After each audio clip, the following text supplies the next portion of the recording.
I love that. I love that. I love our It's intro. almost like sound. It is. It is. Almost. Fucking. You know what you should do? I'm Gizz Lazlo. I'm just Paul. And here we are, episode what, 16? Of this season? Yeah, Is 16. it really? Fuck yeah. Oh damn. Yeah, 15 or 16. It says 16, but I think it's 15. I let you set up. I don't give a fuck. What do we give a fuck? What do we give a fuck, right? I don't give a lot of things. But we got a new room. Oh yeah, we're in the official actual podcast studio now. Yeah, the We're new room, and we- our guest I'm is going to be building out for. our guest is it's going to be christening Oh yeah. our new spot here.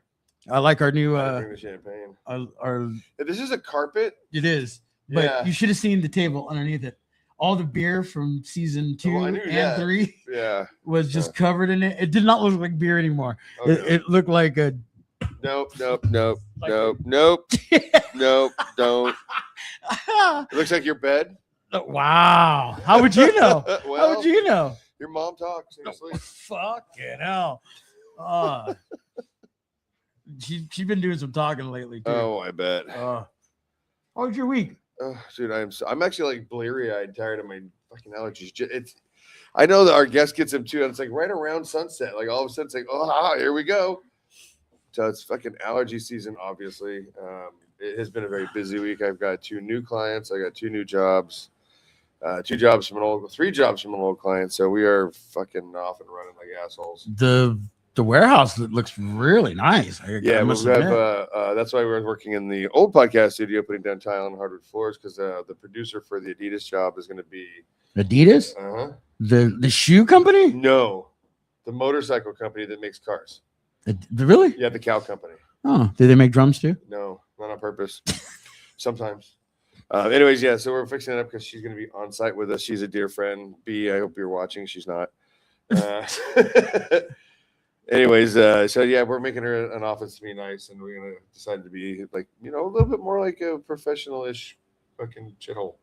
A professional shithole. Wow. Professional-ish. I like that. I like that. Ish.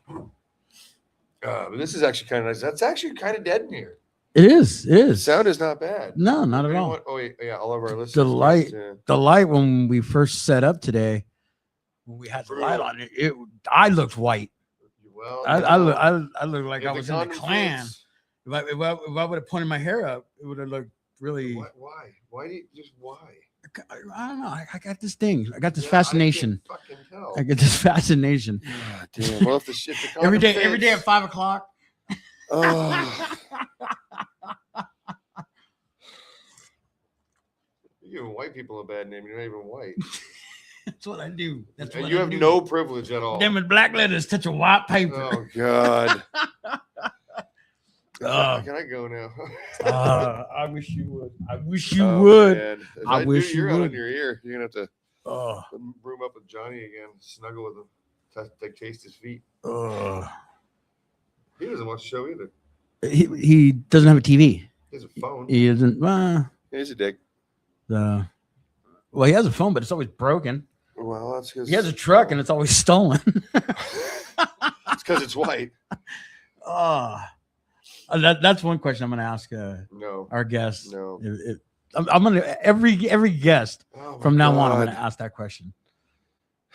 But so Well, that was your week, huh? Yeah, I mean, it's just been physically and like stress and not emotionally, but like there's just been a lot going on in one shot. So I've just been working a lot of hours. How'd you do? I've been sick. The fucking bronchitis has just been tore the fuck out of my throat. Yeah, brown. I finally got my voice back. Wow, I was sounding like a freaking pirate. But I got a couple shows Friday playing with Chad Price and you Scott playing? Reynolds. Yeah, I'll at be the there. Redwood. I'm doing interviews. And then Saturday I'm taking the day off and recording with Johnny. Start recording some tracks for our new album. And then Sunday we're playing at Strum Brewery Company What's that? in Ontario. Oh, okay. Playing with Big Rob again and Mario from the Baby Soaring Blackbirds. So 2 shows this weekend, make up for the show we canceled on Friday. Yeah. And that's the first show I've canceled in well over a decade, possibly 2 decades. The last time I canceled a show was when my grandfather passed away, Oh man. and I had to head down to Ensenada, so I couldn't play. And that was, not sickness, that was family. Yeah. And matter of fact, one of my uncles passed away this past that Friday. okay. Yeah, Well, my God uncle rest Alex his soul. passed away. I saw him that afternoon, and at 4:20, he decided it's time to go. Sounds appropriate. Yeah. And so yeah, I've just been, getting shit together with Wormwood, and got some meetings with Foreclosure coming up too. Right on. I think some of the stuff that I said last weekend had something to do with the guys actually, deciding that it's worth it to continue. So That's good. yeah, I love playing with that band. It's a great band. Great guys, and good music. I mean, everybody but the singer. Yeah, the singer, He's a dick. all hot guys are like that. Yeah, I mean, hot. Yeah, I know Tino, our guest. He knows what that's like. Well, dude, he's got being the hottest guy in the band. perfect fucking hair. I mean, come on. Yeah, and the perfect body. I get to ask him. $1 million body, 10-cent brain over here. No. Just like, did you ever? Let's get him in here. Fuck this shit. What are you doing, dude? Yeah. Well, that's how hot he is. I want to talk to him off the camera. I'm used to getting up. I don't have to, but I'll stand up for our lady guest. Oh, come on in. Come on in. It's good to see you again. This time not on stage. Overshadowed by all the peoples. Ladies and gentlemen, Tino Franco. Ta-da! Oh, so how you been? I've been Been a great. while, man. Busy, but working like a dog. You work for Ups, huh? Yeah. OT, baby. I try not to. After this, I've been there 32 years. And Oh, Lord. I'm kind of over it. But Yeah.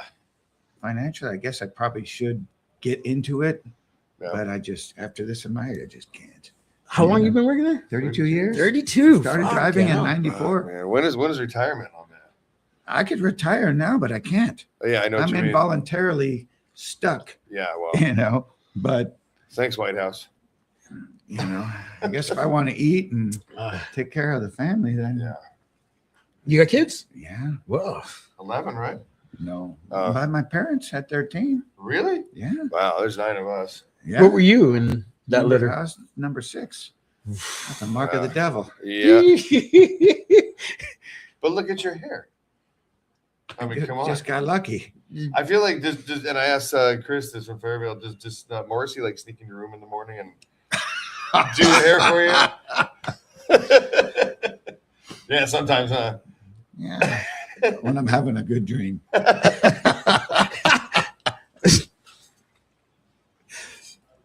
So let's get into it. I've known you for fucking probably 30 years now. Probably, yeah. I'm sorry, Tina. Fucking.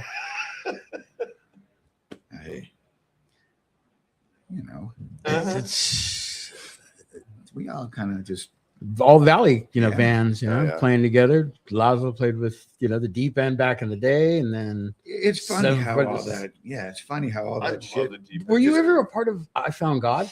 No. I met Stress when I was in a band called Sleeve, and we used to go out, flyering, me and the bass player, and every time I'd flyer, I'd always run into Stress, and we'd always be like, "Hey, what's up?" Here's a flyer, here's a flyer. And we just, every time we'd be out doing it, we always shoot the shit doing it. And we just became buddies and started gigging together. Then he recorded some stuff for us. And then we were really tight for a long time. To this day, we're still good. We played together a few times in bands, and wrote some great stuff. And then we get sick and tired of each other, and or he gets sick of me, probably more so. But I think the most laid back guy we've ever had in here right now. Like, how is anybody getting sick of that? you can get me in a room with a studio, and I guess I have my moments. I can see that. Except for Rob. Rob has been able to take me with a grain of salt for 26 years. Really? That's how long he's been in the band, huh? Yeah. Wow. We had him on earlier this season, was it? Or no, last season. Yeah, early in the season too. Yeah. For some reason, we have a good a good working relationship like that. We both understand each other. We get He's got a great sense of humor. pissed off at each other, but at the same time, he knows where to cut me off, and I know when to not push him too hard. Oh, there was one night, and, there's a bar out in the valley called Silly's, and he wanted to kick my ass. He was really fucking pissed off at me, fight him. and kicked my car. Wow. But the next day, he was like, "We're good, right?" I said, "Yeah." I said, shit happens. Yeah, sure. I'll just turn you down on the next record. That's probably the only time ever that he was actually mad at me. What was the reason? I think it had to do with this kid who was playing drums with us, and I don't know. He had a few, and this kid was driving us nuts. He's the one that we went to Canada with and all that stuff. And he had told me, if that kid's playing with us, I'm out. If he shows up, I'm out. Matter of fact, I'm gonna kick your ass. Wow. Okay. Jesus. Is this the kid that played with you guys, like that young kid?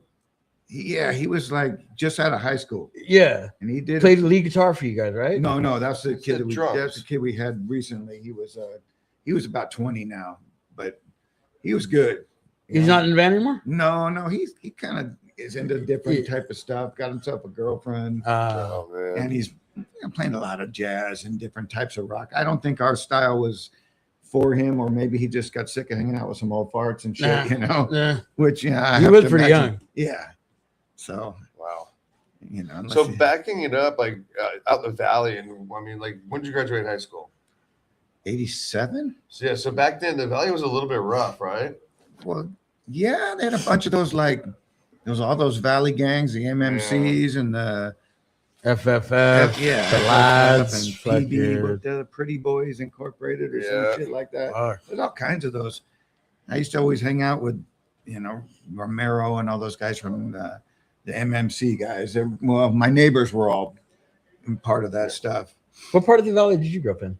I'm right there at like Sherman Way and over by Sutter Junior High and St. Joseph. I was right there at like Sherman Way and Winnetka. Oh wow, okay. So what dragged you into punk rock from that? I mean, again, it's a completely different scene out there at that time. Well, okay, I used to go to this Catholic school right there, St. Joseph. I was a young buck. When I was a kid, I was into Elvis and Zeppelin, the Beatles, all the shit.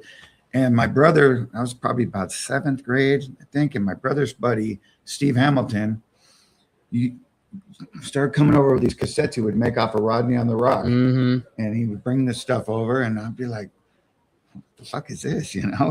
This shit's good. It's heavy and aggressive and it's fast. And so he just would bring them over, and I got really hip on that, and I like to blend that with the other rock and all this stuff. And the funny part about that is this guy now works for the United Nations. Wow. He lives in Geneva.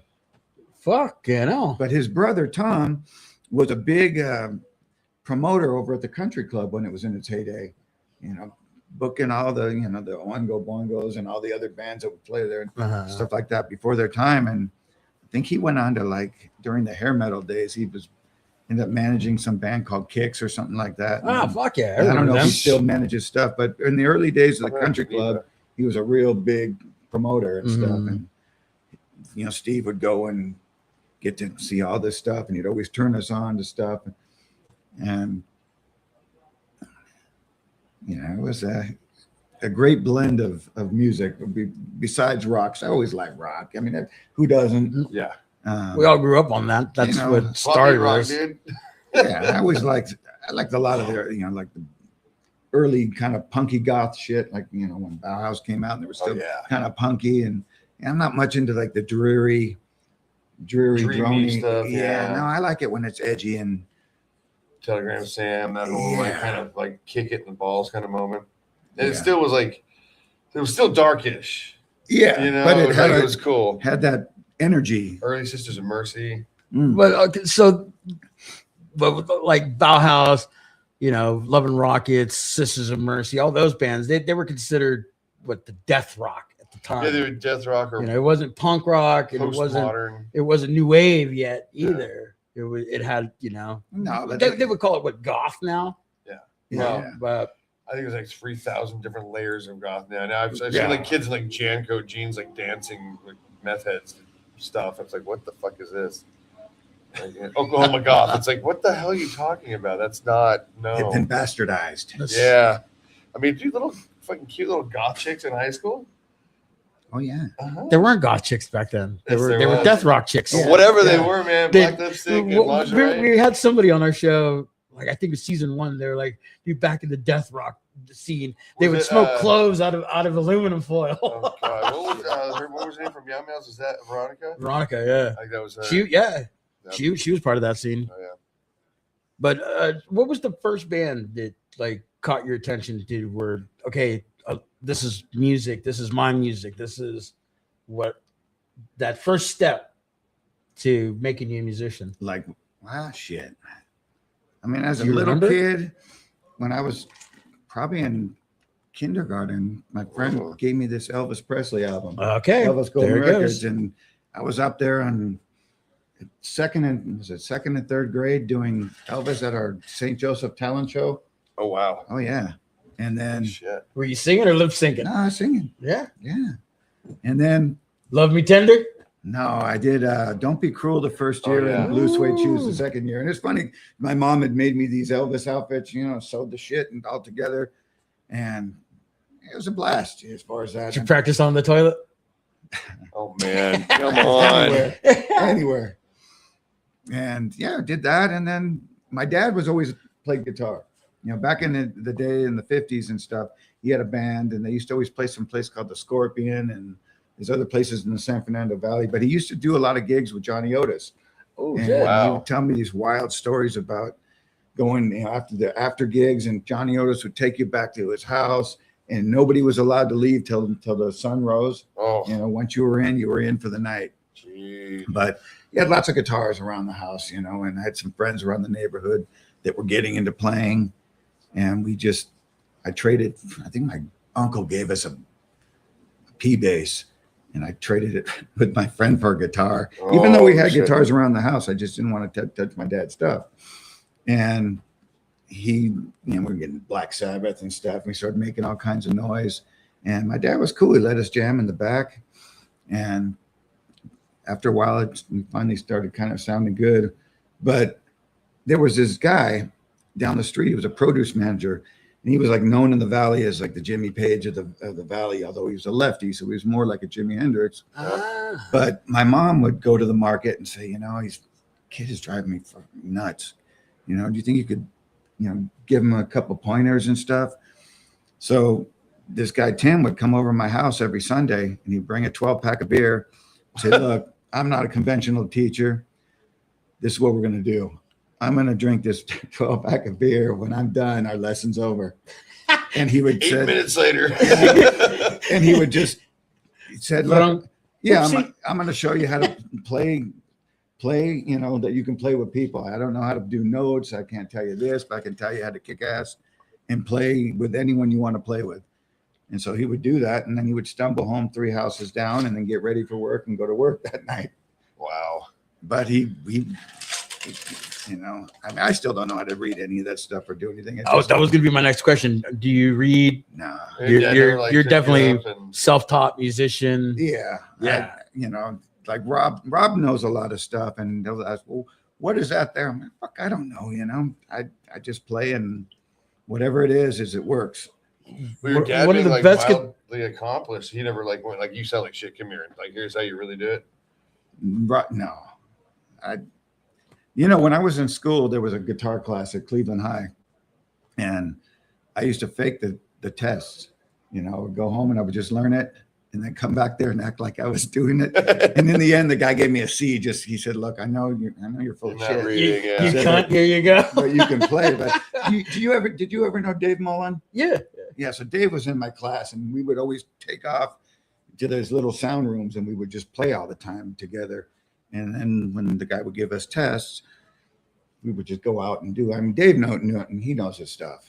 I just was school and me and learning anything that had to do with learning something properly was like no. Nope. You know? Yeah, I was the same way. Gizz isn't allowed around schools anymore. One of the best guitar players I know is Chris Del Rio from Implants, Fairvale. He was in Lazlo for a while. But when he was in Lazlo and we were teaching him songs, they would go, all right, this one is in G. And you go, this one? Yeah. And like they were like, yeah, okay. Or nope, down 2 or whatever the fuck. But like he doesn't know how to read, he doesn't know the notes, but he can play and he can write like I got a good idea of what's there for basics. Yeah. But then when you start like looking down and okay, go to that one over there. What?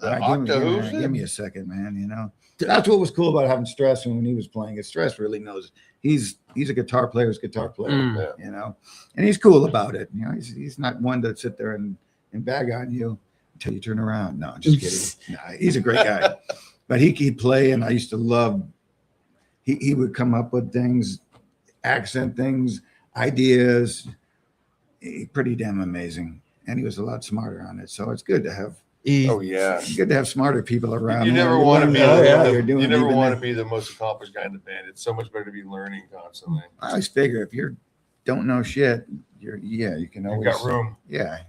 I was in a band with a guy. I'm not going to mention his name, but he was one of those guys. He went to school. He knew everything. But his thing was like, we were writing a song together and I was collaborating with him, and I would tell him, well, I don't know how to play guitar or anything, but I knew how to hum a note. And I go, well, how about this note? And he goes, no, in music theory, you can't do those 2 notes together. And it's like, but there are no rules in music, like just fucking try it. Like just try it. Yeah. But he would never try it. And but when I finally, when the band fucking ended, it was just like, had he just listened, like, I think we probably would still be playing together.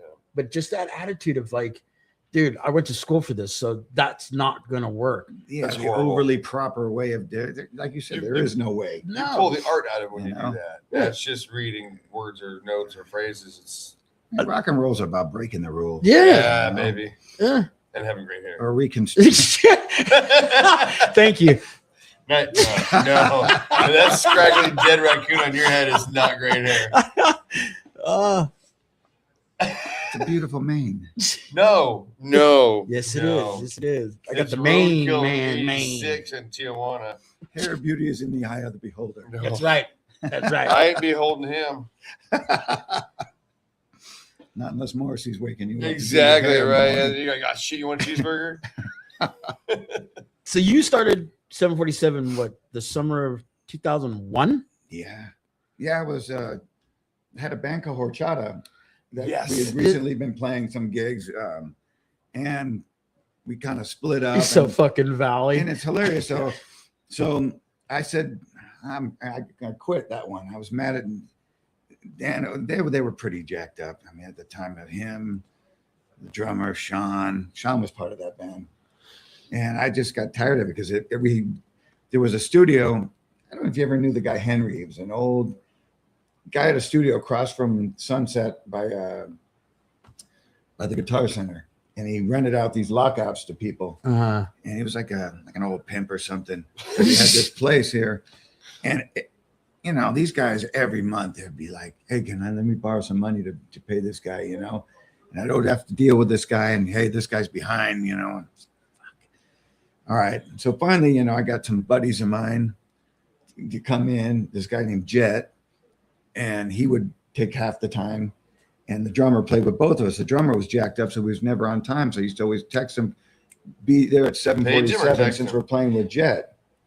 And once I quit Horchata, I said, I'm done playing with bands. Screw this, I'm sick of it. Told my ex-wife that one. It was like my birthday. I woke up and said, today's the day I'm quitting. Wow. And the next day I called my brother and I said, hey, Dan, you want to start a band?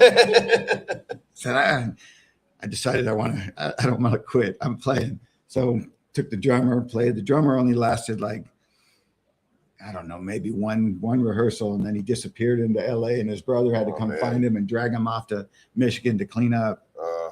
And Michigan? That's not the place to clean up. Well, fuck. That's where my family's from. Yeah. Detroit, man. They're not clean at all. No. No showers. Yeah. So Daniel, me, and then Daniel, my brother, was playing bass at first. Me, him, and then Dar joined. And then we played a gig. It was like our first gig, and Rob went there because they were all in this band called Broke Folk. And then Rob told my brother, "Hey, you suck. How about I either teach you how to play or I play the bass and you jump on the rhythm guitar?" So my brother jumped onto rhythm, did a lot of vocals back then. He never liked playing guitar much, but he at a point he was getting pretty damn good. And then he just kind of gets tired of he likes singing. And he's good at it. That's helpful. So now he's in he played with us a long time, my brother, up until COVID. And then he bowed out and decided he wanted to do his own thing. So he's been putting stuff together band-wise right now. Hopefully he gets out and keeps playing. Probably still your band, huh? No. He'd be lucky if he could. Yeah. Right. You know? I wish he would come back and play, actually. You know what? He should have never left in the first place, but he does have to do his own thing and be his own guy. You know, I got to respect that part. But I think vocally and all that stuff, it was really cool having him there because we both had that sibling, harmony thing. Yeah. And well, hopefully we'll just be gigging together. You know? That's one thing that I really like really early on, especially like in the 90s, where a lot of the Valley bands, especially because of Bad Religion, the harmonies, I think really, really struck from the Valley bands, the LA bands. There were some good bands back then back in the early 90s and stuff. Yeah, who were some of those bands that people probably didn't even hear of that were actually really decent? Pushing Up Daisies was a really kick-ass band. The band that I played in during that time, Blueprint, was really good. Lava Diva, of course, they're still playing now. They got back. They were playing. I mean, there was some good, really good bands. One called they call Red Five. I think now Red Five. Now they're the Baby Goats. Well, the singers now has the Baby Goats, and they're doing their kind of the new wave thing. They're really good. Got a big following right now. Oh, we used to play Red Five a lot. Yeah, I remember the name. I may have seen them. I don't remember. I'm trying to remember, like, what places we played with them, but like at LA, like Bar Sinister and or like Bar Deluxe lounges. Bar Deluxe. God, that was one of my favorite places. Yeah, That's gone now, right? Yeah. They played for years. The one that was off of like Cherokee and Hollywood. yeah. There was a lot of fucking places. There was one place I really liked playing. There was always an interesting thing that would happen, and it was the Mark V Lounge. Remember that place? It was somewhere in LA, but it was wow. Fuck, man, I can't remember. Hollywood, LA area, but the Mark V Lounge. I just remember there was a band that I substituted for. Like their drummer was a junkie, so he would always fuck up and like miss shows. And they got sick of it, so they would call me and say, "Hey, man, here's our set. If we call you, it's always going to be last minute." So just know your stuff. Yeah. Man. So I played like 4 or 5 shows with these guys, and they were all at the Mark V Lounge. And I think it was the bass player of the band. He was out, we were like, "Dude, showtime, where is he?" So I went out to the parking lot and I saw his card. I was like, "Oh shit, dude, his windows are fogged up, and there was some chick in there, and he's going to town before the show." Like, Jesus. that's not you're a rock star. If you're getting shit before the show. Well, it depends on how much you paid for it. So here's a longer one that takes a little bit more introspect. But how do you think, at that young of an age, falling into music and like having those experiences and that sort of an art form and seeing it for what it is, how do you think that kind of enriched your life as a whole? I don't know. I think you see things a whole lot different. I mean, if you don't expect much, you want. You always want, and whatever comes your way, you'll take. But it's weird. My dad was your traditional like Mexican father, and he would always tell me, "Kid, if you wanna be a rock star, you better get yourself a damn good job, Yeah, right. Because you're gonna have to pay for it." And he was right, and it works out because I'm not starving. but I'm not rich. Mhm. But I've had a good run.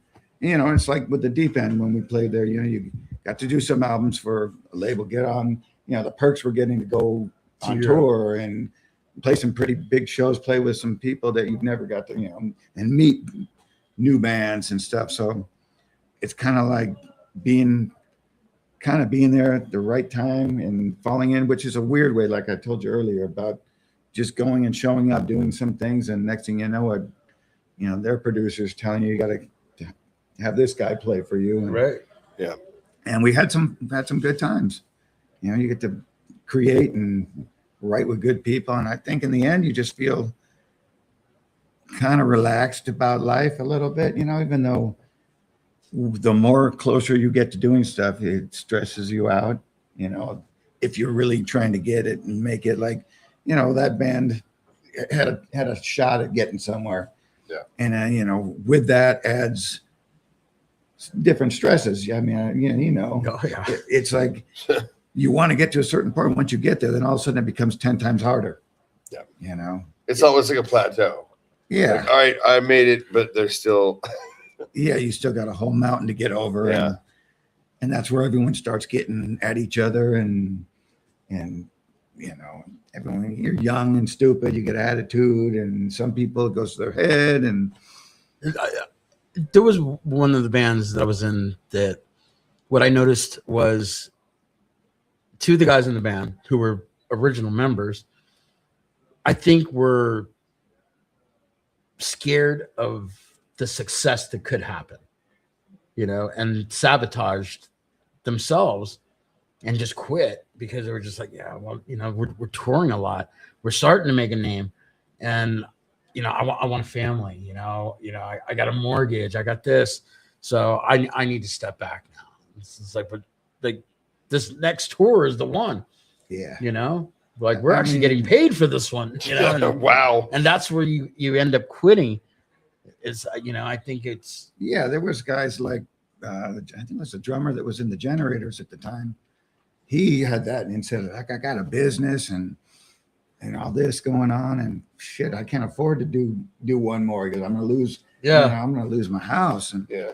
so he backed off. I think it was Ernie, and then they brought in, you know, had a bunch of drummers. They were worse than us. We've had 1 million drummers in this band, but I don't know. I always look at things. I figure, you know what? I don't expect much. I just want to play and create, and I'm cool that way, for richer, for poorer, you know.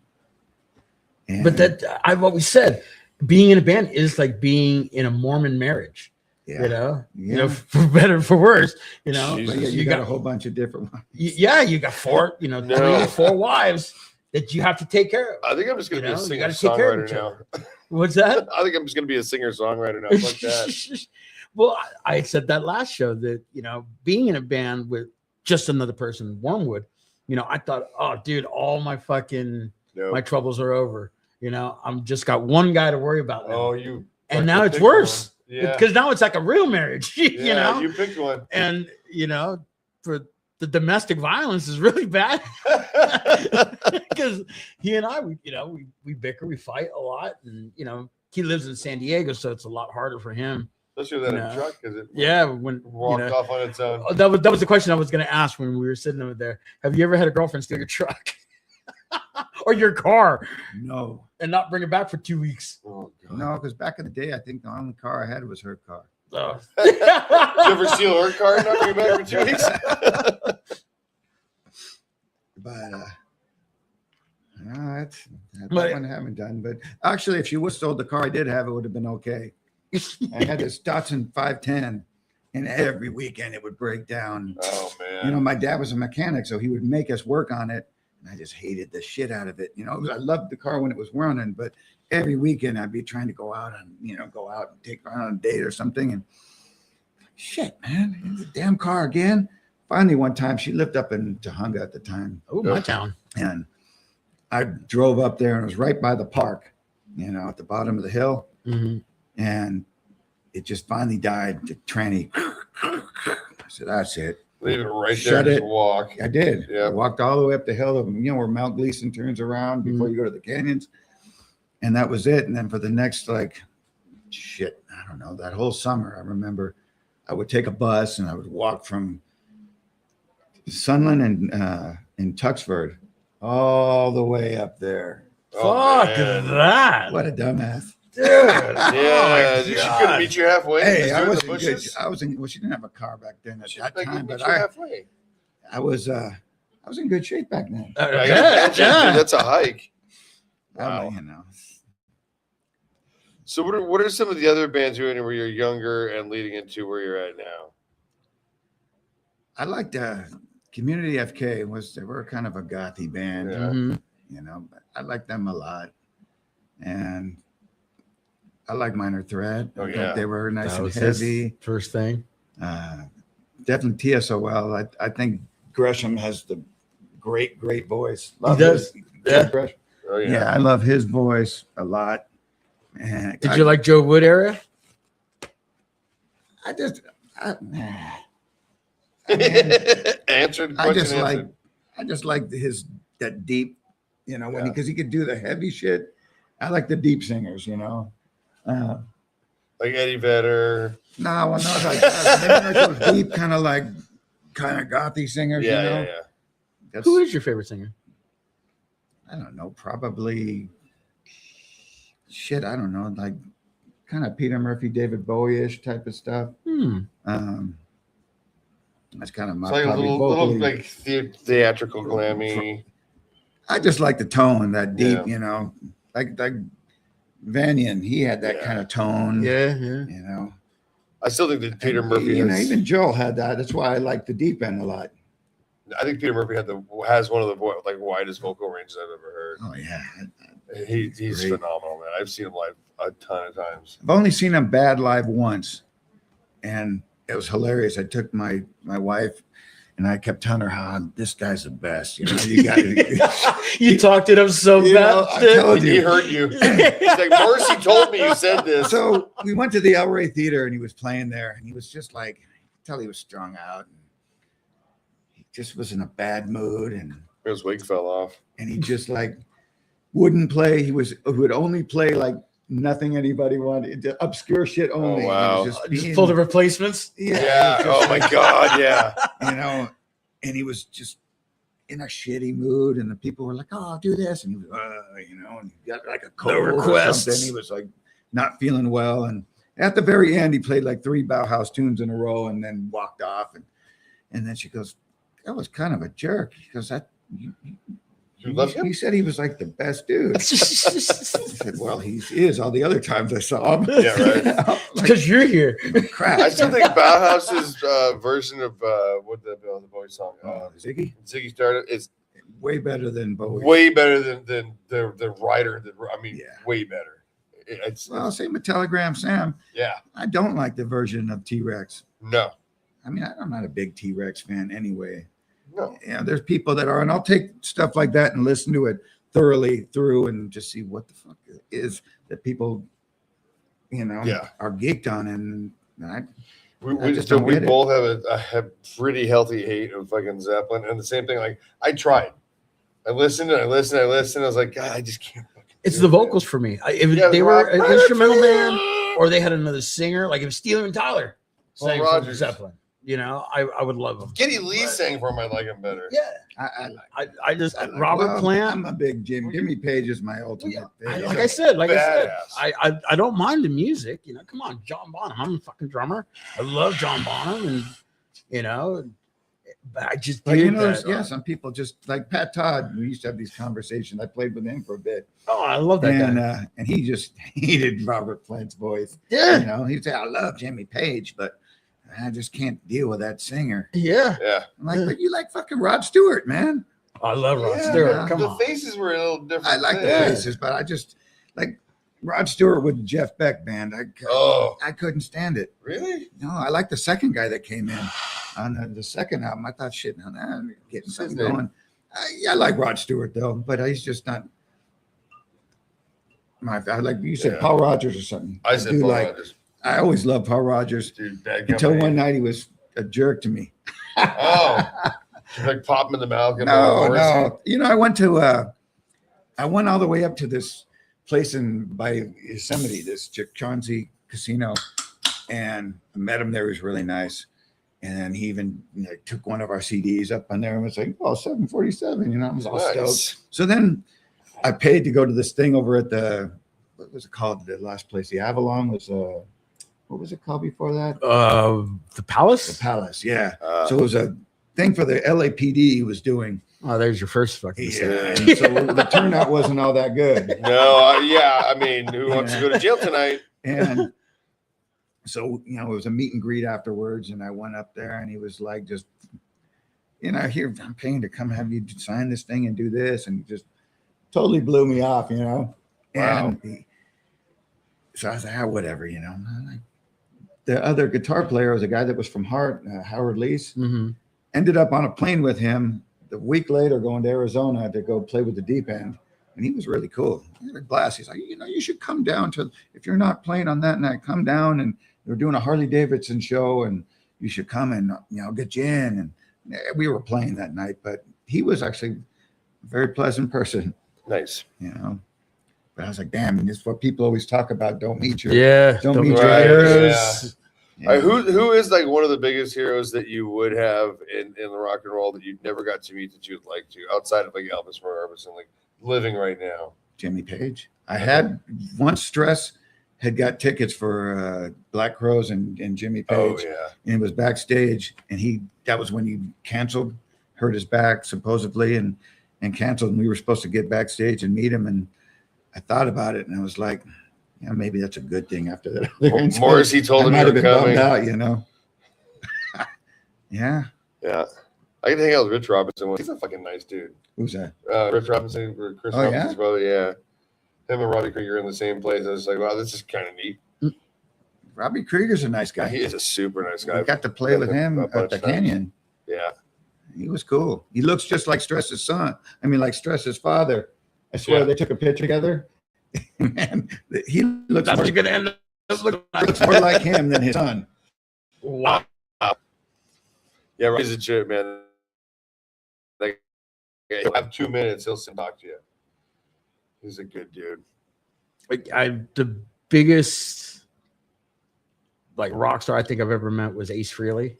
Ooh, that's a good one. And we share the same birthday. Really? And that was my first, like, hey man, we have the same birthday. And he's like, really? And I showed him my neck because I have my birth date on my neck. And So he he goes, remembers.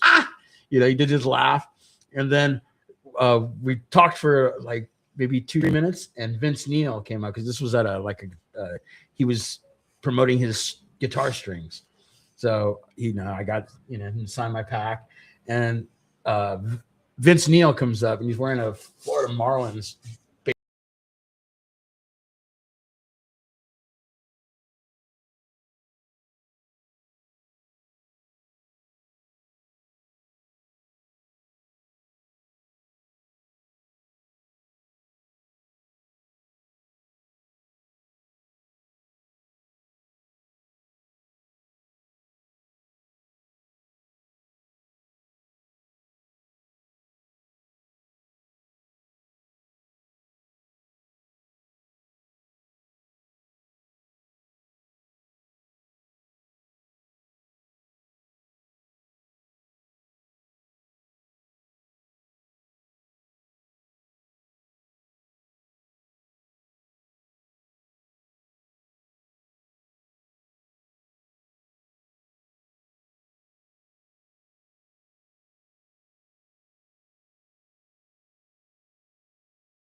Are we back?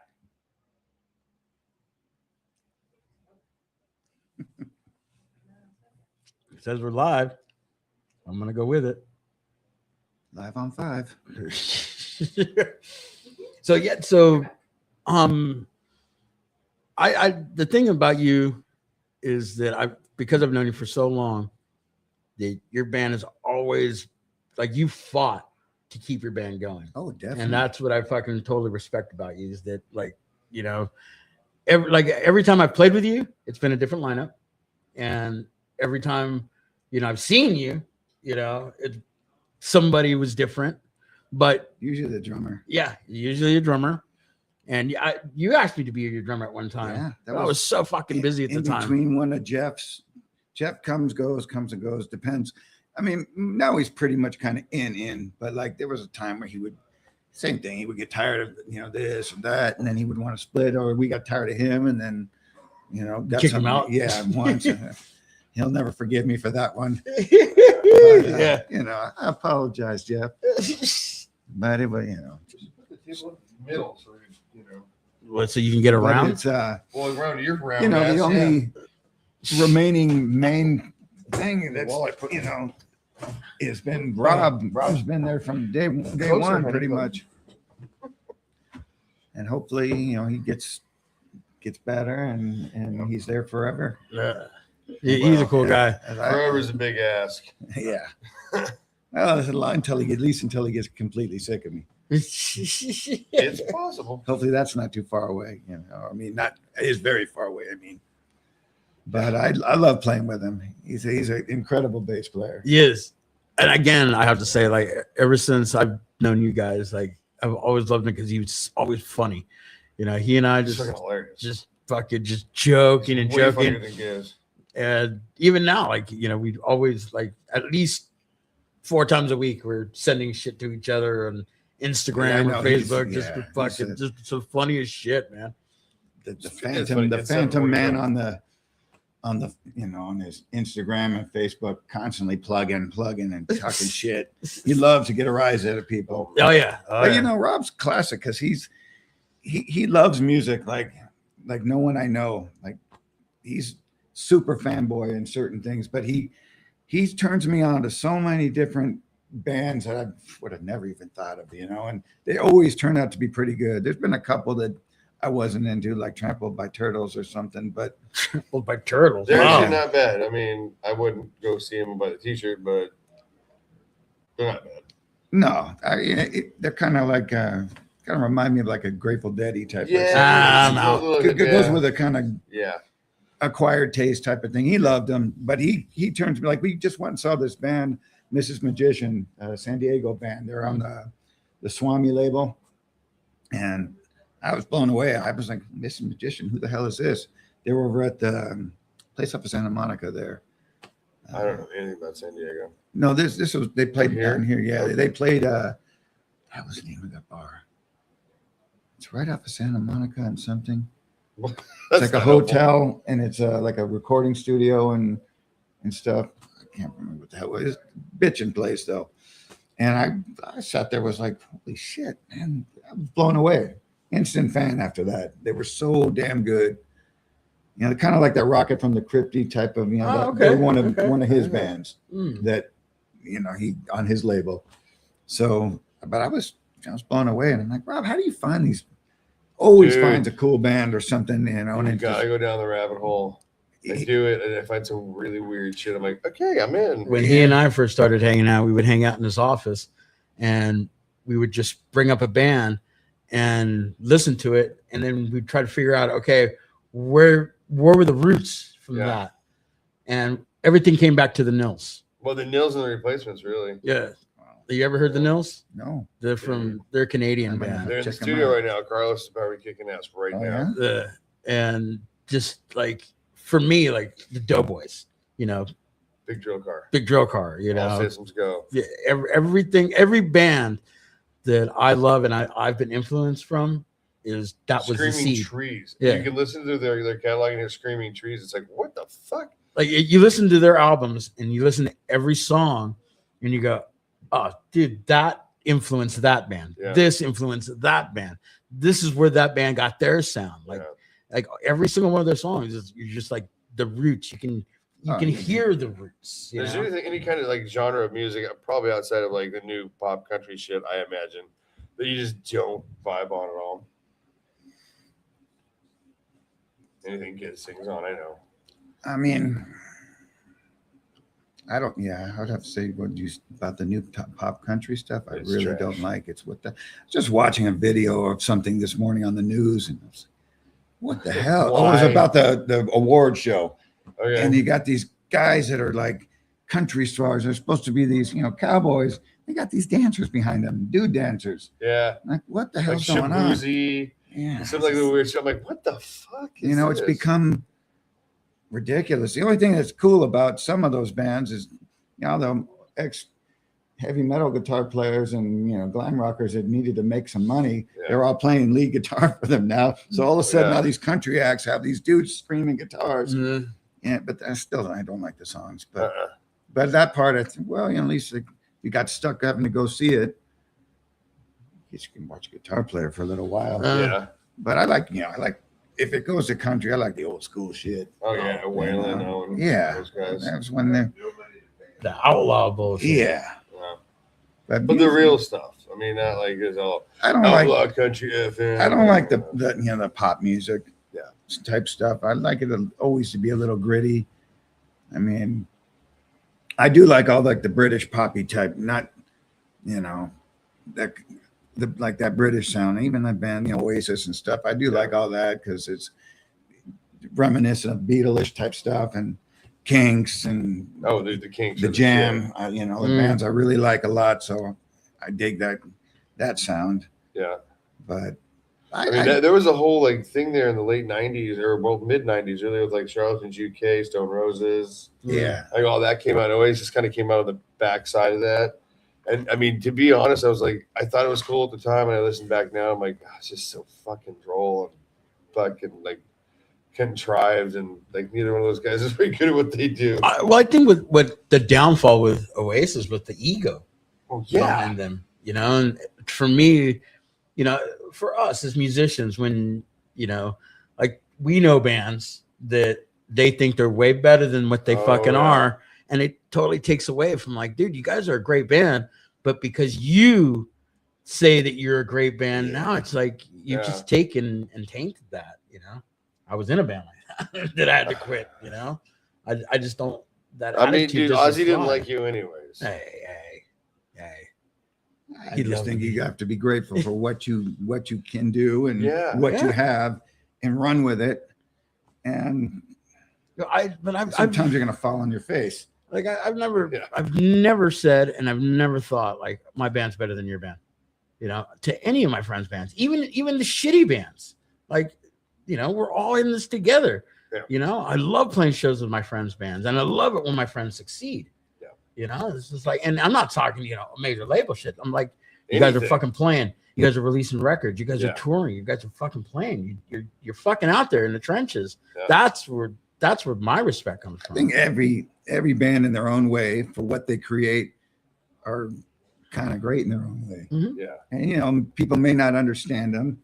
May not dig what they sound like, but not everyone's gonna dig what you sound like. Some people like us, some people hate us. Some think we're kind of silly music or whatever, but But if you're having fun doing it and you're not being an egotistical asshole about it, like then that's the beauty in that. That's that language that you speak, and you're letting it loose into the world. Like, hey, this makes me fucking happy, and I hope it makes you happy too. yeah. That's humility, and that's what it's really about. And Being on that stage for that fucking 30 yeah, minutes, you dude. step up there and see where it goes and Yeah. what you can make out of the 5 people that are sitting there watching you. Exactly. You Five, you got To- 5, we got 2. Like, Well, a couple of them are the bartenders. Yeah, I know. dude, Minnie's probably one. when Lazlo was on tour, we played in North Carolina, and it was a club. The night before was Sepultura, and then the night after was some other like big metal band. And then we were like, it was a Wednesday night, and the only person there was the bartender. Oh, but man. they had the sound system where they recorded it, and everything. Yeah. So we got a great recording, out of the thing. And I remember the next day we were listening to the next show, put it to cassette in.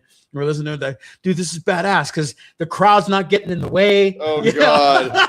But we made a great time out of it. Got you the know? one guy out there, the Tom Slick. Yeah. Okay, worst show ever played. Let's see. Worst show I ever played. It's between one night at Rumors where everything just kind of fell apart. And I remember I had this pedal, I fucking threw it across the room. Oh man. And Yeah, it was the pedal's fault. yeah, I know. Yeah. There was the battery in the You know, pedal. you remember Tony over there, the bartender? Yeah. And she just pouring, get you nice and toasty. And yeah, I was just having issues. And Rob, dude, you almost hit me with that thing. Oh, Ah, man. sorry, man. You know, but either that or there was a show, I think in the place called Gütersloh, and I didn't plug my little connector all the way in. I was getting like weird sounds, and all night I was just having a hard time with it. And towards about the maybe the second to last song, I realized, dumbass, And I was just having a time, and Stress is looking at me like, you idiot. Dumbass. Dumbass. It's on you, fucker. Yeah. But Oh man. other than that, What's the best, the coolest, that one most memorable thing where you're like, fuck yeah, I'm here right now? the Dead Kennedy show. No shit. Yeah, that was a cool show. Was it the original lineup with Jello and everybody? No, it was a recent one. We Okay. played with them, Stalag 13, and Oh, yeah. the Bad Samaritans over at the Canyon. It was a kick-ass show. Who was Not singing?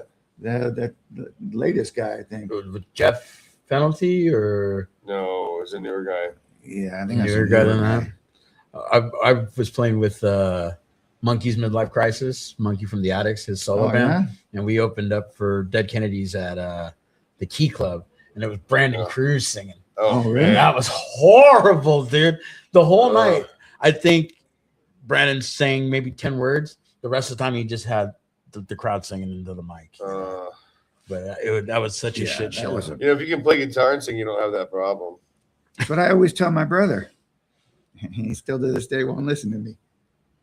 I want to do this. I want to do that. So you wouldn't have to rely on anybody if you could just do it yourself. Yeah. Oh, I just want to sing. I said, yeah, but then you got that argument when the other guy comes in and doesn't want to do what you want to do. If you can just get up there and do it, then you're halfway there. That's my fucking issue with Wormwood. That's the issue. the fucking Johnny Martin. Do you know Johnny Martin, my guitar player for Wormwood? Fucking one of the most amazing guitar players I've ever played with. He's, he can do everything on that fucking guitar. He's just fucking amazing. And when we rehearse and my studio and shit, and I look at him, I go, dude, if I could play guitar, I wouldn't fucking need you. If you could play guitar, I'd probably just jump off a bridge. There's the ego coming out. So what's your current setup? What are you playing through? I'm playing right now out of it's called a Benson 300. Uh-huh. It's 1968. It's like if you ever watch the Elvis comeback special, Yeah. it's the amp sitting in the corner that Nice. you're playing out of. My dad bought it when I was in high school there's a jazz player named Jimmy Stewart. He's like this legendary guy. Yeah. And one day he showed up at home and I just got this from this guy, Jimmy Stewart, and still has his name stenciled on it. Oh man. And my brother, when we first started the band, my brother was using it and he blew it up. And I was like, I'm going to get it fixed. And it sat in my garage for about 10 years or so. Oh yeah. And finally, I took it to Jason at Enfield Studios. You know Jason Gutierrez? Yeah, and he rebuilt the whole damn thing. And I had, at the time, he worked on it for years because he kept telling me. At one point, I took it to, they used to have the amp shop, which is now in, I think, North Hollywood somewhere. Yeah. Like Coldwater or something like that, or Woodman. And it used to be over next to the Norms and Yeah. the other guy, Toro, when it used to be on Tampa and Van Owen. Took it to one guy there. He had rebuilt it at one part or fixed some shit. And he just did the worst Oh man. soldering and that's why it blew up.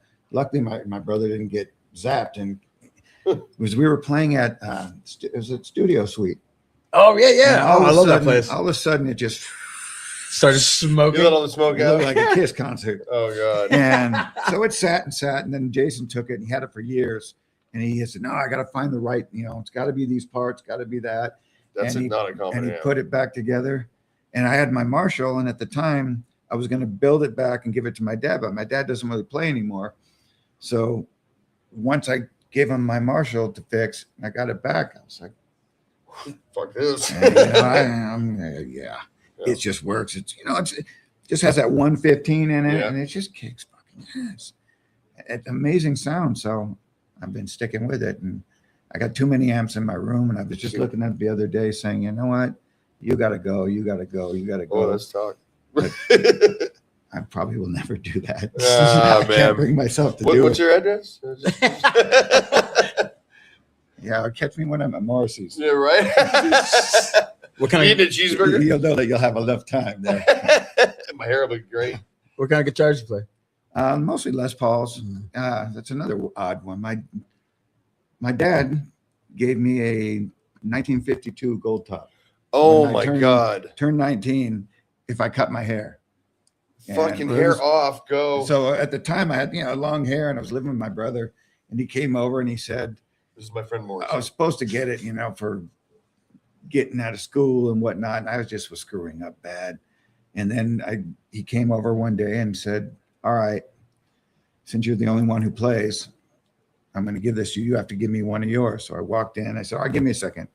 Walked into my room, grabbed the shears, buzzed my whole head, grabbed the Telecaster and said, here you go. Oh my god. And then my brother took the Telecaster and it disappeared somehow. Somebody stole it from his apartment. But I still have that guitar to this day. Used to play it all the time, always. And then I bought another one, and it has those P90s, and actually those are the only P90s that sound good. All the new ones kind of sound funky. Well, they're manufactured somewhere else. Yeah. The wiring is thinner. And I got this other one with humbuckers, and I was just at that. I've been sold, but I still have it and still play it here and there. But mostly I have Les Pauls and some Fenders, but I really only like playing Les Pauls. So it's interesting. I've always been a Fender guy, like across the board, and then I discovered Randall amps, and I fell in love. I'm telling you, through a Randall is just one of the coolest fucking sounds. And then I started playing bass, and I was just looking around. I have an old Mako. It's a P bass replica kind of thing, and I played a Thunderbird, and I was like, oh fuck me! Like not being a Gibson guy at all, I was like, okay, that thing growls, man. It is just sick. Yeah, I like the Gibson sound. Yeah. And it's weird because I feel like almost kind of naked when I don't have one, and I'll grab like the Strat or something, or and I bought this freaking Charvel, like the early ones, the mod ones that look like a Fender. I jacked up my shoulder and I couldn't move for like a month. This arm wouldn't work, and so then it started getting back together. I was like, I need something a little lighter. I bought this thing, and it's sitting there, and I want to get rid of that now too, because it sounds cool, but it's a weight difference. I feel weird. All my friends, all my English friends, like the guys from Discharge, Broken Bones, GBH, all those legendary fucking English punk bands that started with the Gibson Les Pauls play Hagstrom now. It's the same body, but it's a lot lighter. See, I like it heavy. And even Joey Ramici, before he passed, he was a Hagstrom guy. We always travel with the Hagstrom. Yeah, he definitely. He recorded with Gibson, but he traveled with fucking Hagstrom. Just he did 3 tours. I think it was an Australian tour and 2 European tours. And on the way back, broken guitars. Yeah. And he's like, dude, if I would have taken my fucking Les Paul, dude, I would have had to kill myself. But when I got to Berlin for a show with the Deep End the first night, and they busted my head. My tuners off on 2 of them off of the side, and so I got to this hotel and I had to find this maintenance guy, and I'm like, hey, you got a pair of pliers? Oh no. And he's like, what do you need it for? I said, I got to tune my guitar. I got a gig in a couple hours, and these guys are coming to pick me up.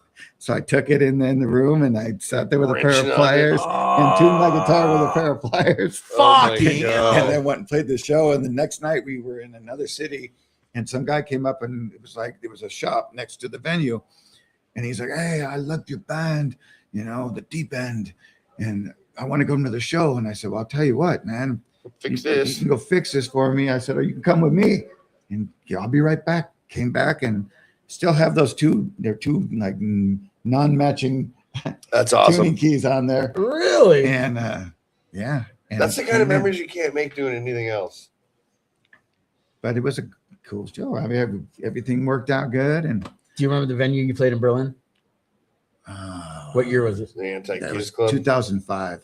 2005. Was it Wild at Heart or KOB? No, Wild at Heart's a little place. This is a bigger place. Shit. The only other venues I ever played was the KOB, which is a pretty big venue in Berlin. It might have been And that. then the Wild at Heart, I played there a few times with. Yeah, Wild at Heart was like kind of like a rectangle-ish Yeah. small place.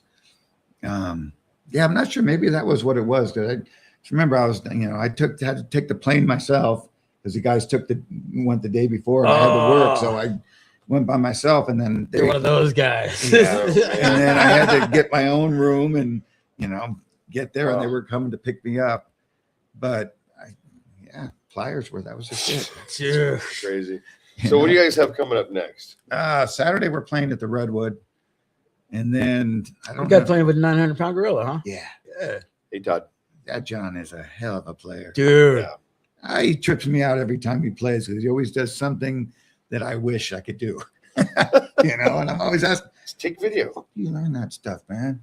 He was my guitar player in Lazlo for a little bit. And He's we recorded at Hell his of a place. nice guy. And Yeah. he's just twice as much of a guitar player as just Everybody in the fucking valley.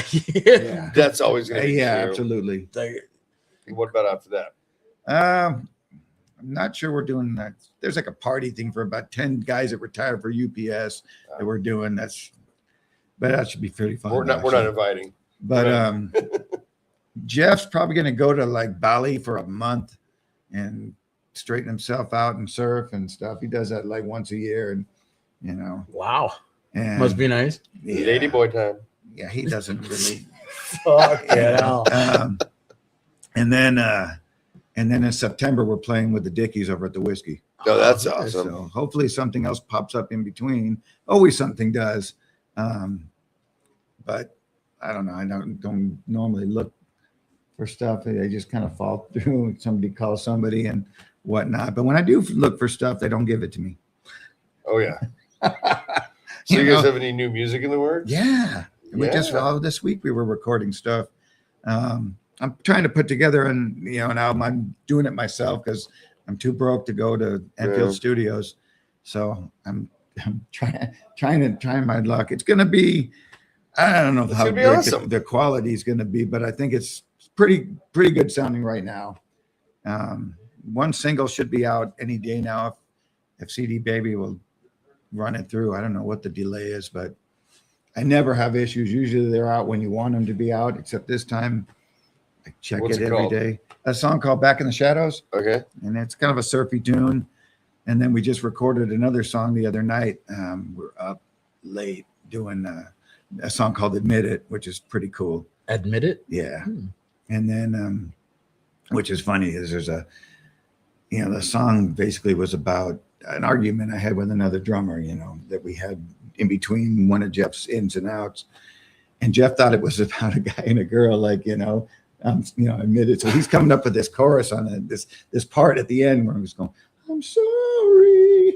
I'm sorry, and he's like, "Yeah," I said, "Well, what made you come up with that?" He goes, "Oh, isn't it about this?" I said, "No, man, it's about me being right and him being wrong." About two dudes. About being in a band and you're wrong. About going and I'm surfing right. in Bali. He goes, "Oh, yeah." Still two dudes. So where can we hear that once it comes out? Probably any other spot, all the streaming Okay, cool. ones and stuff Right like on. that. Plus, on top of that, we got a bunch of other stuff we'd recorded, which is going to be other original recent stuff, and then some like weird covers that we're putting on there. Like there's a Willie Nelson one and Nice. a Kinks and like an Animals tune. Just like some weird shit Right on. just to fill in there. Now, are you guys bad at merch like everybody else we know? Yeah, Okay. pretty much. I mean, we have it, but nobody ever wants to do that. Do what? Sell it and make money? I sit there and do it, but Gizz will be the merch girl. The last few shows that I've played, my lady puts, she helps me put all my stuff up. We get up on stage, and I don't even fucking say anything about it. Like, we get off the stage, and I look at Johnny and go, "Fucker, you're supposed to remind me." With Foreclosure, because I have to read lyrics now because I'm so fucking old, and this is my teleprompter. Right before one of our songs, it says, "Promote merchandise." So then I look down and I go, "Oh shit! All right, hey everybody, merchandise over there at the table. We got T-shirts and blah blah blah blah blah." He's like, "I want a shirt. I want to get a shirt. How do I buy a shirt? I got to go to your house. What's your address again? What room are the guitars in? 7755 Morrissey Avenue. Well, if you deliver it, he can fucking, if you buy it, he can deliver it to you. There you go. I'm ready. UPS. Yeah. Well, I'm trying to set up a site where I can do all that, like the band camp and Band Zoozle or whatever that thing is and stuff. I'm just shitty at all that. I got to get Rob involved because Rob's really good at all that stuff. Our generation, the guys that are our age or even a little older, possibly a little bit younger, but not really. We are just so inept at that shit. Like, I don't fucking know which end of the computer to put my dick in. Like, it's funny because I'll start the site and then I just sit there and I'm looking at it. What now? What does that mean? Yeah. And where do I go from here? And you don't know that? And Rob will make fun of me, and I'm like, well, Rob, get to work. Super geek, get to it. But he's good at all that. He knows and he keeps up to date with that stuff. I'm the dinosaur when it comes to all that. I just write the songs. Write the songs, book the shows, and take any crap that comes my way from all of them. And Rob. Yeah. Especially from Rob. Who also doesn't watch the show? He probably is. No, I don't think so. Nah, I'm sure he is. He's probably gonna be bagging on me at rehearsal. Well, he'll watch it later. My episode is better. Yeah, I know. Oh my God. You know what I love though is when you were at the show we did with you over at Scotland Yard, you had your shirts. What'd you say? Hey, I got shirts over there too. They're free. Just we got free shirts for $5. Yeah. Oh God. That was from we toured with a band called Junior Juggernaut. Oh, and they had these flexis, those. Remember the flexi? Yeah, they're vinyl. It's like a 7-inch, NME. but it's square. Oh yeah, and it's plastic. It's like foldable, but it's put them in an actual magazine. Vinyl. And fucking, do you remember back in the day, like when you went to like Jack in the Box or like McDonald's, and you would get like a coloring book or whatever, and then there was a free record inside. Oh yeah. You have to just you just rip it off and then you put it on. That's what it is. It's flexi. And so they had a bunch of these, and they were free because they had a bunch of them, but they were selling them for $5 because they needed to make a little bit of money on tour. So the singer, Mike, he goes, "Yeah, man, they're free, but I'm selling for $5." I was like, "Oh, okay." So all for every night on tour, I was like, "Hey, man, Junior Juggernaut's got vinyl over there. It's free for $5."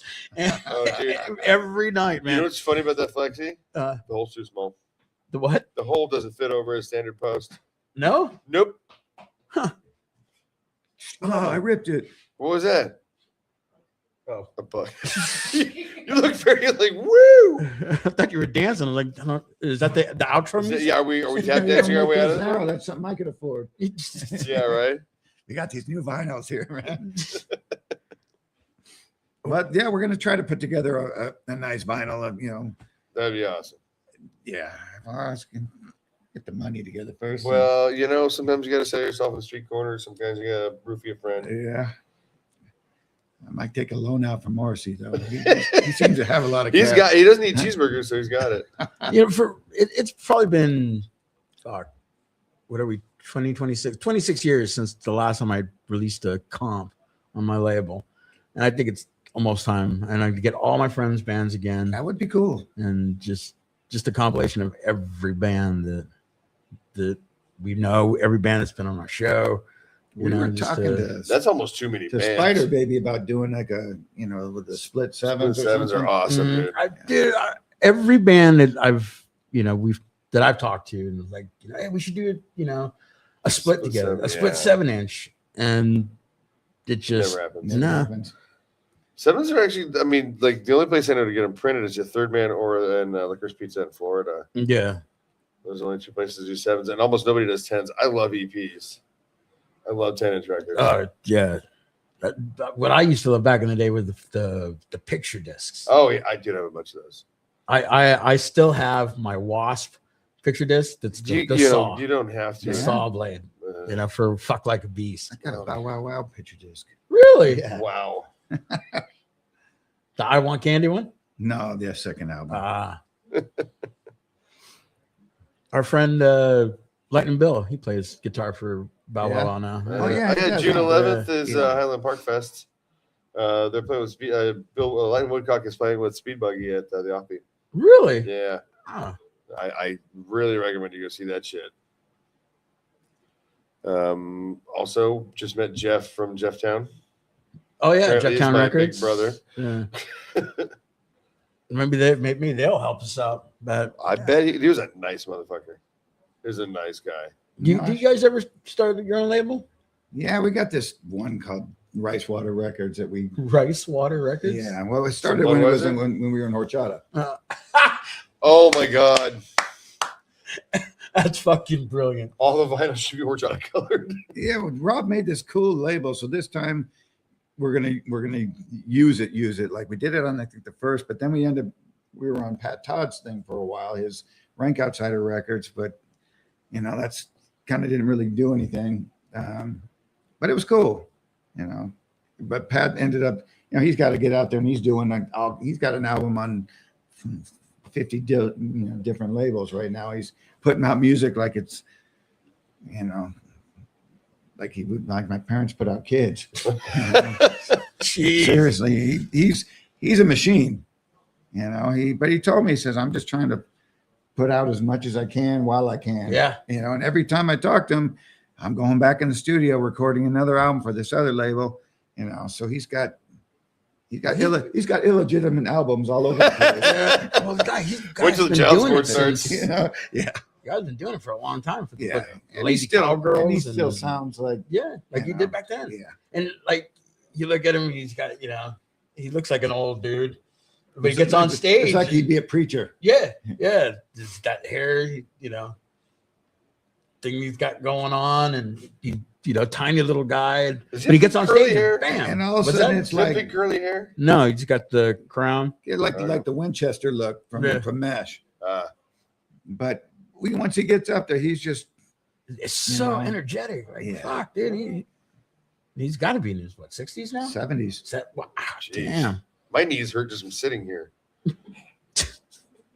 And he just writes, man. I'm like, And good songs. Yeah, how do you come up with so much good stuff so easy? It's like, shit. You ever run out of shit to talk about? Well, when you're 70, Yeah, you've experienced everything. That far, somebody shoot me. But his whole band, they're All a clutch players. unit. Yeah, all Nick players. and Kevin and he's got a revolving drummer thing going too. But I think they got They to. But settled they it got now? Steve playing bass right now. Steve who? Steve Vai. Really? Yeah, What? he's been playing with him for a while. Steve Vai? The bass player, Steve. Oh, Vai. okay. I'm like, wait a minute. I'm very Steve, confused. right? Yeah. Ingve's playing drums. Satriani's on fucking, the board. Can you imagine if you play fucking drums? Dude, he would piss He'd be Neil all like, Peart off. fills. Dave Lombardo. He would just piss Neil Peart off all day long. Oh, that'd be hilarious. Oh my god, yeah. It'd be a good fight. I mean, Neil would win. Although, the dead part. Shit, I should have you come and do. I have this song I recorded. It's this David Bowie tune that I did, and the guys didn't want to do it, and I didn't like the song, but it's a cool song. And I have this drum machine right now that I had to use a drum machine because couldn't get them to come and do it. I ended up playing the bass and doing the shit, but fuck, I'd love to have a live drummer come and do it, man. It's a cool fucking song. You Send want me a the good tracks. one or do you want Gizz? Send me the tracks, fuck. I'll send it to you. Yeah. It's simple tune. It's kind of like almost like an immigrant song type of beat, I'm an immigrant, so I you're- play it. Yeah. I mean, it's similar to that, the jam to it. But shit, I would love it if since we hadn't played together and you played with everybody else, I feel He left has out. touched everybody else. I want some of that.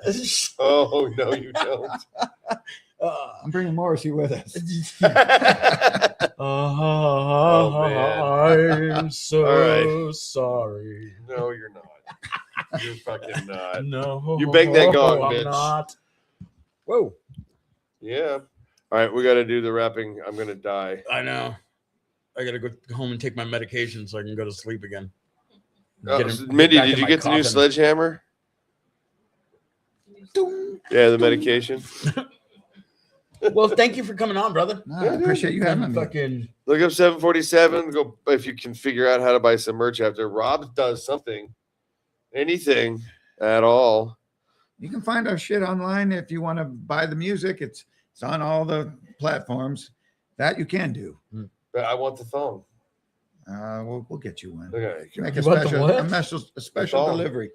the thong. Uh-huh. I think you said phone at first, and I was like, Yeah, I oh, want the shit. Trump. I mean the. Yeah, the 747 phone. This would be cool if it's a The glider. hotline. Dave's not here, man. We're hot. All right, well, next week is Memorial Day, Yeah, so we're gonna I think- memorialize. I think we're going to have to do our show Saturday Yeah, because whatever. I got shows Friday and Sunday. Yeah. And then I know. Oh, I haven't even heard back from our guests. Well, next weekend, actually, I'm in San Diego with Chad and Scott. On Oh, Saturday, that's right. So we would have to do it Monday. they have to either Monday or Sunday. I don't care. Or I'm we got a playing show. Sunday, so Or we could do it tomorrow and fucking fake it. well, as soon as it's Patty Mack, Oh, our next guest. I love that dude. and that's going to be some shit talking. oh man, I love that dude. You know Patty Mack? Mm. He was texting the Horse Heads and fucking just every fucking band. Symbol 6. I toured with him when we were in Symbol 6. He's awesome. and I was in Soul Trash. And that fucker, man, he's fucking funny. He's brutal. He is funny, man. He's badass bass player. But he's been in the scene for fucking forever. Yeah. And he knows everybody. So hopefully he'll come in. But again, thank you. Yeah. Appreciate it. Thank you, guys. I've been wanting to have you on for a long time, and finally glad you fucking came in, man.